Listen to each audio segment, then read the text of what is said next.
I'd like to speak to you about the New Yorkers Combating Alien Recidivism and Ending Sanctuary Act, otherwise known as the New York CARES Act, Senate Bill 6964, which prohibits local government action that impedes or interferes with the enforcement of federal immigration laws.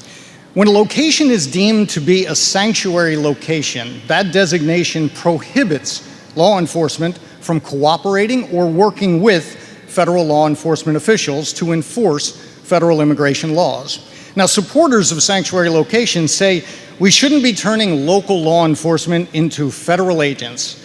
Well, I have good news for them. That's not what we're doing. Let me give you an example. Robbing a bank is a federal crime because banks are government property and are involved in interstate commerce and trade. Ironically, though, many times it's local law enforcement that ends up catching and arresting the bank robbers. That doesn't mean they suddenly turned into FBI agents. It means they are doing their job and enforcing the laws. Now, every law enforcement official in New York, on every level, from villages and towns to counties and up to the state level, every law enforcement official raises their right hand and swears an oath to uphold the Constitution of the United States, the Constitution of the state of New York, and to uphold our laws and to protect and serve.